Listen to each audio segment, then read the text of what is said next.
Brain Network is a really great newly formed organization here in London of like-minded organizations that are all working with people who are affected by some neurological issue. It comes together to help provide education, to increase access to services, and to support the people that are living in the community with neurological issues.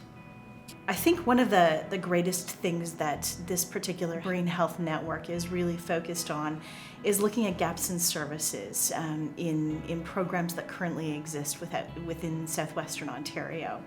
And so one of the things we really are looking at is the caregiver journey and the needs of caregivers and the supports that do currently exist and supports that don't exist, and really focusing on how we can put some energy and time into collectively and collaboratively making the caregiver journey a little bit easier for those who are impacted by neurological and mental health issues. Caregivers get pretty down in their day-to-day routine. They are dealing with their husbands. They don't want to go to a support group, or I don't, and talk about that. I want to go and I want to have a relief from that. I'd like to have some place, and maybe it's a matter of having a place to go.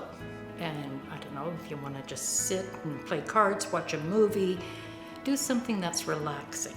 My name is Brian Woods, and I have a son that has schizophrenia.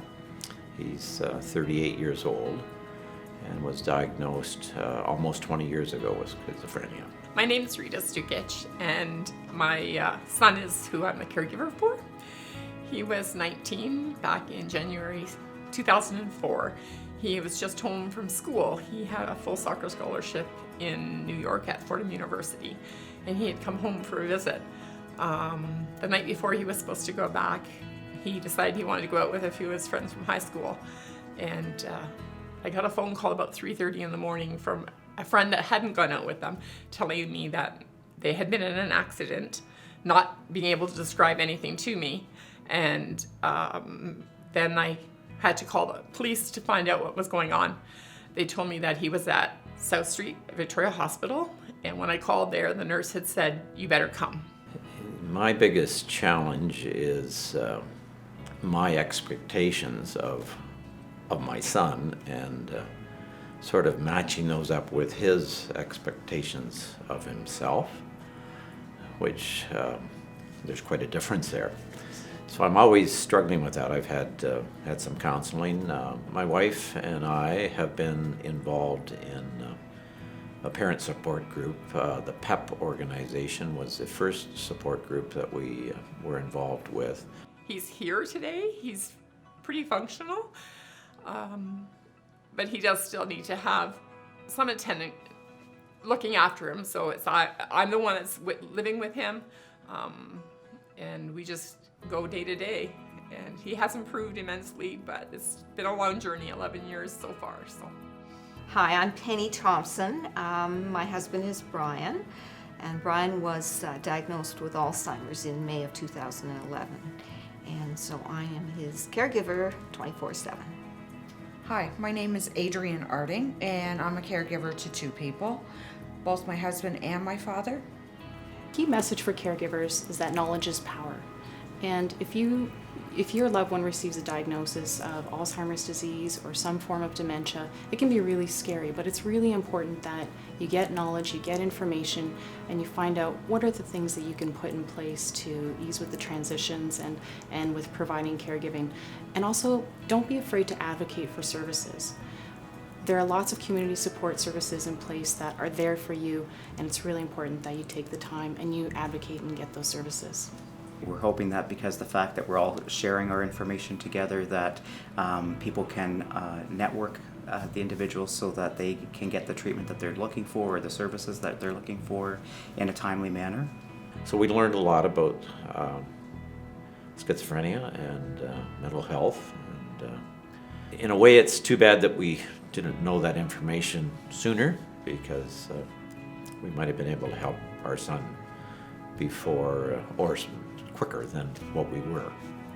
At the very beginning, the resources that we used were, of course, the doctor, the community support that we had for his physiotherapy, his OTs, the rehabilitation team that we had in place for him. He got involved at the Cornerstone Clubhouse, which is run by Dale Brain Injury Services, and he's there 2 days a week. He feels very much himself as much as he can. He works on a couple of the newsletters they have there. He helps out in the kitchen if he has to. He just enjoys being there. He feels accepted. He's made new friends, and he feels productive. He just feels really good about himself. So those are things that have all come into place. The resources here in London, my first stop was the Alzheimer's Society. They gave me counseling, which was really helpful. Then they have educational programming, which was excellent, absolutely excellent. I think just the fact that caregivers are extremely important in the process, and oftentimes they don't see themselves as that important because they're not the one with the disease. However, they play a very significant role, and it's so important to look after them. I think my biggest challenge is maintaining a schedule with doctor's appointments and meals and shots and meds and trying to keep everything balanced. It gets pretty stressful sometimes. Best thing I can say about being a caregiver is you have to make sure that you can have time for yourself, even if it's only 2 hours. Here and there, it does wonders. You come back and you're full of energy, you're more relaxed. It makes it easier for everybody. Don't forget about you. It can be overwhelming and it can be scary, and sometimes you can feel really alone. You're not alone. There are supports that you can access, whether it's family and friends or also the more formal supports like the community support services. Don't be afraid to ask for help, and sometimes you may have to educate others on what it is that you need. Don't be afraid to do that. It's really, really important. I think the one other thing that I might add is to be good to yourself. It's not easy, but you do need to take care of yourself. You might have a couple hours to run out and get all these errands done, but maybe you know what? You should just go get your nails done. And never mind the list, or just do whatever else you can do, because the list will always be there. And sometimes when everything else is falling apart and your nails look pretty, that might just do it for you. And so this is what the work of the Brain Health Network is really focusing on, is looking at that caregiver journey and collectively seeing how we can support our community in London and area a little bit better.